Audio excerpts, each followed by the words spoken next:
룸살롱 접대 의혹 지기현 판사를 교체하고 공수처는 신속하고 강력한 수사로 진실을 밝혀주십시오. 내란 재판관 지기현 판사의 내란 동조 행위에 분노를 금할 수 없습니다. 내란 우두머리 윤석열을 구속 취소한 당사자입니다. 윤석열을 단 한 차례도 출석시키지 않고 걸석 재판을 허용하고 위헌법률심판제청 재판에는 출석시키며 재판 쇼핑을 돕고 있습니다. 단 한 차례의 공개 재판도 하지 않은 것과 더불어 지난 4월 14일부터 9월 26일까지 주 1회 총 18차에 걸쳐 재판을 진행하고 있을 뿐입니다. 박근혜 국정농단 재판부가 주 3회 총 105차례 재판을 진행한 것과 비교한다면 재판 태업이나 다름이 없습니다. 이러한 지기현 판사에 대한 대법원의 제19 감싸기는 결국 내란 연장으로 기결될 것입니다. 저는 지난 5월 지기현 판사 룸살롱 접대 의혹을 더불어민주당에 처음 제보한 당사자입니다. 윤석열이 석방된 3월 8일 새벽 평소 알고 지내던 제보자로부터 지기현의 룸살롱 접대 사진을 처음 제보받았을 당시에는 국회의장실 정무기획 비서관으로 근무하였습니다. 이후 제보자로부터 사건 전반에 대한 상황을 청취하고 해당 룸살롱을 현장 확인할 당시인 4월 29일에는 사인 신분이었습니다.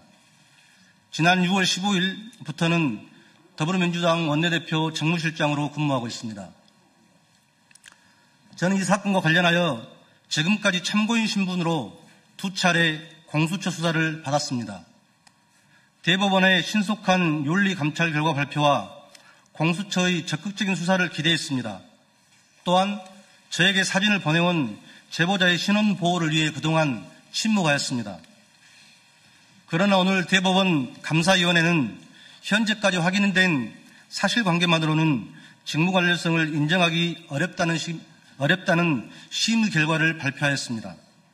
아울러 대법원 윤리감사관실은 대상 백관 지기현은 법조 선배로서 법조인이 적은 지역에 홀로 내려와 일하는 후배들인 이들을 격려하며 밥을 사주며 친분을 가지게 돼 코로나 전까지 1년에 한 번씩 만났다며 평소 대상 법관이 비용을 지불하며 후배인 동석자들과 1차에서 함께 술을 마시는 사이라고 밝혔다는 입장을 발표했습니다.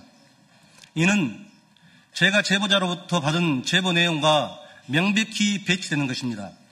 첫째, 제보자는 1년에 한 번이 아니라 지난 수년간 본인이 직접 20여 차례 룸살롱 접대를 했다고 말했습니다. 둘째, 대상 법관 지기현이 비용을 지불하는 것이 아니라 제보자가 비용을 지불했다고 말했습니다. 셋째, 1차에서 식사와 술을 마시는 사이 수준을 넘어 회원제로 운영되는 수백만 원대의 비용이 드는 룸살롱 접대임을 분명히 말했습니다. 제보와 관련된 상세한 사건 일지는 아래와 같습니다. 2025년 3월 8일, 3월 7일 윤석열 석방 다음날 새벽 00시 59분 카톡으로 제보자와 지기현을 포함한 3인이 함께 있는 사진을 저에게 보내왔습니다. 이 사진은 노정면 의원께서 공개했던 사진입니다. 2025년 4월 29일 18시경 여의도 모 식당에서 저는 제보자와 만났습니다. 제보자와 알, 지기현이 윤석열 석방한 이유를 이해하지 못하겠다. 지기현과의 사적 관계를 이야기하며 지기현과 해당 룸살롱인 그레이스에서 최소 7회 갔으며 그 외에도 10여 차례 이상을 현재는 폐업한 다른 룸살롱에 갔음을 말하는 것입니다. 비용은 늘 제보자 본인이 지불했으며 지기현과 함께 수차례 골프도 쳤음을 저에게 말해왔습니다. 정확한 팩트체크를 위해 현장을 직접 확인하고자 제보자에게 룸살롱 상호와 주소를 요청했습니다.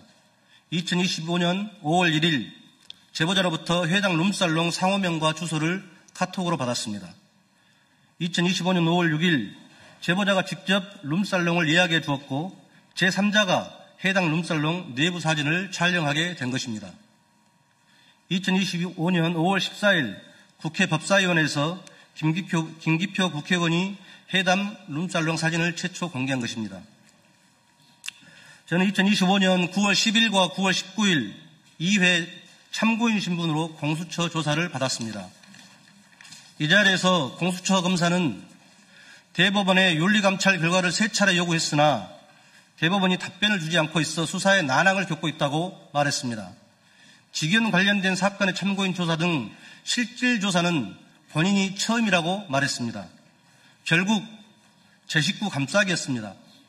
제보자로부터 직접 들은 진실이 이러함에도 대법원은 진실을 외면하고 사건을 축소, 은폐하고 있습니다.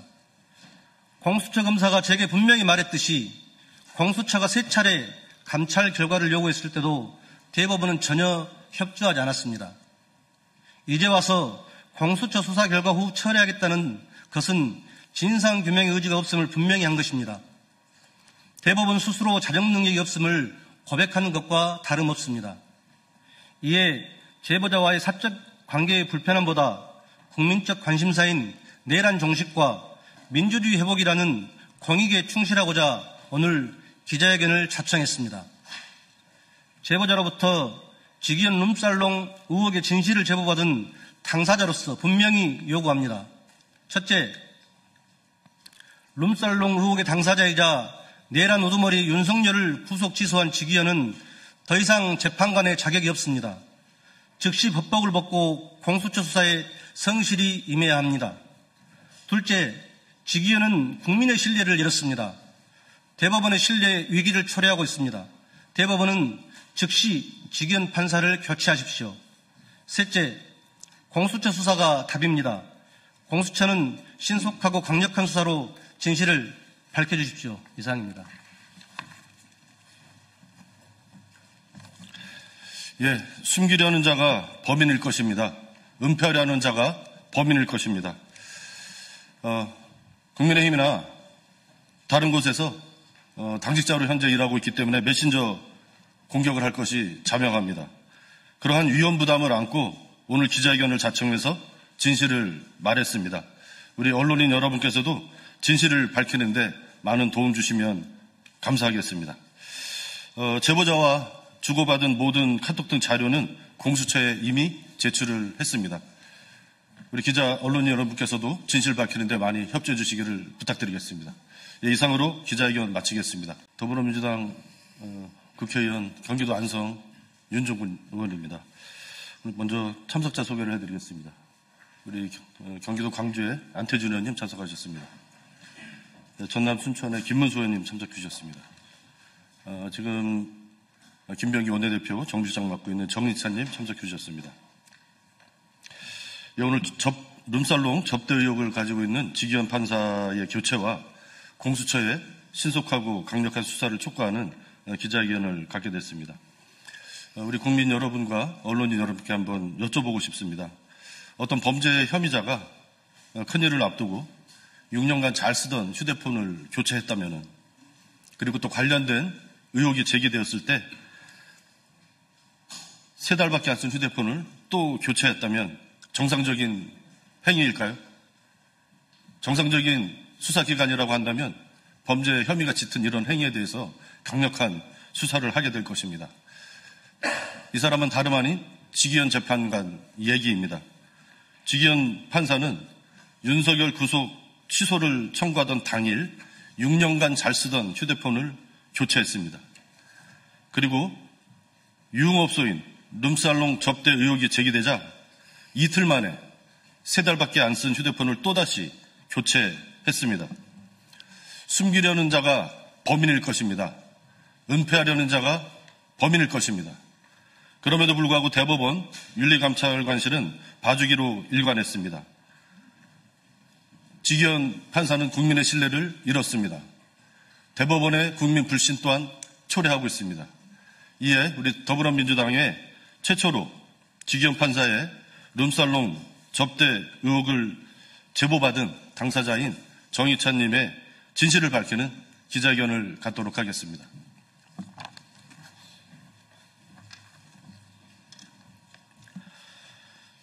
룸살롱 접대 의혹 직위원 판사를 교체하고 공수처는 신속하고 강력한 수사로 진실을 밝혀주십시오.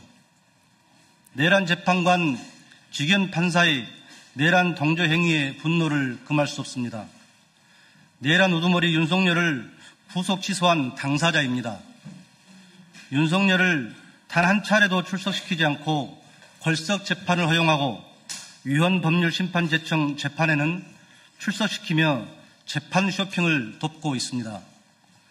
단 한 차례의 공개 재판도 하지 않은 것과 더불어 지난 4월 14일부터 9월 26일까지 주일에 총 18차에 걸쳐 재판을 진행하고 있을 뿐입니다. 박근혜 국정농단 재판부가 주 3회 총 105차례 재판을 진행한 것과 비교한다면 재판 태업이나 다름이 없습니다. 이러한 직위원 판사에 대한 대법원의 제19 감싸기는 결국 내란 연장으로 귀결될 것입니다. 저는 지난 5월 직위원 판사 룸살롱 접대 의혹을 더불어민주당에 처음 제보한 당사자입니다. 윤석열이 삭발된 3월 8일 새벽 평소 알고 지내던 제보자로부터 직위원의 룸살롱 접대 사진을 처음 제보받았을 당시에는 국회의장실 정무기획 비서관으로 근무하였습니다. 이후 제보자로부터 사건 전반에 대한 상황을 청취하고 해당 룸살롱을 현장 확인할 당시인 4월 29일에는 사인 신분이었습니다. 지난 6월 15일부터는 더불어민주당 원내대표 정무실장으로 근무하고 있습니다. 저는 이 사건과 관련하여 지금까지 참고인 신분으로 2차례 공수처 수사를 받았습니다. 대법원의 신속한 윤리감찰 결과 발표와 공수처의 적극적인 수사를 기대했습니다. 또한 저에게 사진을 보내온 제보자의 신원 보호를 위해 그동안 침묵하였습니다. 그러나 오늘 대법원 감사위원회는 현재까지 확인된 사실관계만으로는 직무관련성을 인정하기 어렵다는 심의 결과를 발표하였습니다. 아울러 대법원 윤리감사관실은 대상 백관 직위원은 법조 선배로서 법조인이 적은 지역에 홀로 내려와 일하는 후배들인 이들을 격려하며 밥을 사주며 친분을 가지게 돼 코로나 전까지 1년에 한 번씩 만났다.